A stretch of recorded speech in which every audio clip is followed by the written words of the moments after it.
Hello, I'm Jamie. Welcome to training video number 4, Running the Game. So, you want to run Relay Watch?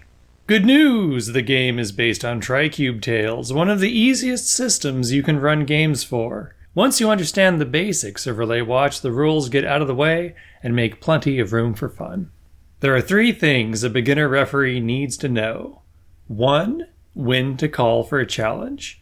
2. How to pick a challenge's stat and difficulty. And 3. When failure would result in the loss of grit. There's even a little bonus tip at the end of this video on how to handle combat. When a player wants to try something, the first thing a referee needs to ask themselves is, would this be trivially easy or impossible for their hero to accomplish? If the answer to either question is yes, then you wouldn't call for a challenge. For example, let's say the heroes need to fly to Redwood Island to investigate a series of disappearances. One of the heroes is an agile ace pilot with access to a helicopter. On a clear day with all the time in the world, there's no reason they couldn't reach the island, so no roll is necessary. They just fly there. Now let's say it's a crafty detective who wants to pilot the chopper. Well, I'm sorry, but most people, myself included, have no business flying helicopters. So, once again, no roll is necessary. You're just gonna have to find another way onto that island. But back to the ace pilot. Same scenario, only this time the weather is bad, getting worse by the minute. Reaching Redwood Island sounds like a proper challenge. Now all you need to do is pick an appropriate stat and difficulty. How to pick a challenge's stat. Challenges have the same stats as heroes. Agile challenges are often overcome with dexterity, speed, or stealth. Brawny challenges are often overcome with strength, endurance, or intimidation. And crafty challenges are often overcome with knowledge, persuasion, or perception. Sometimes multiple stats could apply to a challenge. When in doubt, ask the player to clarify exactly how their hero is attempting to overcome the challenge. For example, an ace pilot who carefully navigates through the storm, anticipating each gust of wind and course correcting. That sounds like a crafty challenge. But an ace pilot who flies at top speed, trying to dodge each lightning strike with their quick reflexes, that sounds like an agile challenge. How to pick a challenge's difficulty. Once again, a challenge's difficulty largely depends on context. For the ace pilot, rushing to Redwood Island before their friends are abducted by shadowy creatures might be easy. With time pressure and heavy fog, it might be average. Finally, getting there on time during a weird megastorm where the clouds take on strange hulking shapes and lightning carves lingering symbols across the sky. Yeah, that's hard.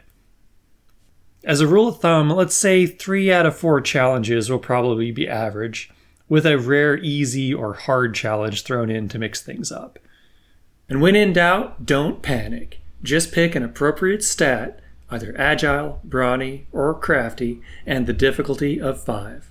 How to handle failure. Grit tokens represent a hero's health, emotional state, and ability to remain relevant in a scene. Sometimes, failing to overcome a challenge results in the loss of grit, but not always. Generally speaking, players lose grit for failing to avoid misfortune rather than failing to achieve success. For example, failing to throw a punch would not reduce your grit, but failing to dodge a punch would, and failing to stab a hungry tentacled shark god as it tries to swallow you whole, that definitely would. The difficulty of a challenge does not determine whether failure reduces grit. It could be easy for a brawny lifeguard to climb the mast of a ghost ship, but if they fail, they'll tumble onto the rocky shore and lose grit. Hey, Jamie? Yes, Bodhi? I hope I'm not interrupting. I'm just recording this thing. Righteous. Hey, there's this, a row of robed figures on the shoreline chanting at the moon. Well, they could be... One's got, a jade dagger shaped like a cobra. Oh, and they've got, the mayor's daughter. Yeah, that's not good. Need any help? Nah, Cassandra's got my back.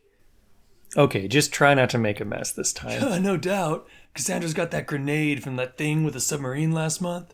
Okay, good. Wait. Bodhi! Alright.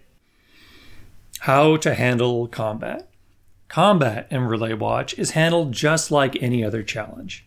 Enemies have a pool of effort tokens, usually 1 to 3 per player.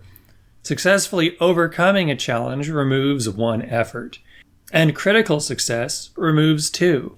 Of course, successfully dodging an enemy's attack would not reduce their effort any more than an enemy dodging one of your attacks would reduce your grit.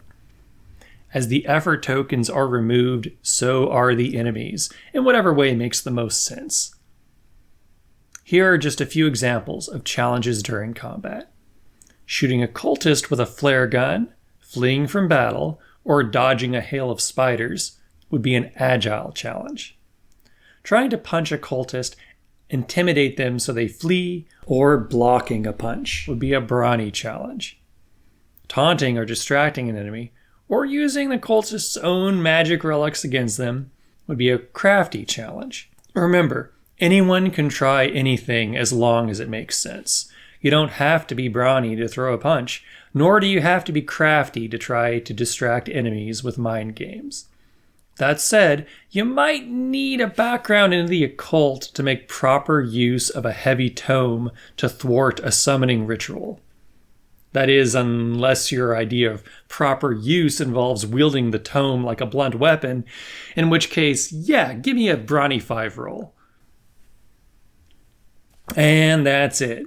There's more referee guidance in the book, but this should be more than enough to get you started. Now, if you'll excuse me, I have to overcome a few combat challenges of my own.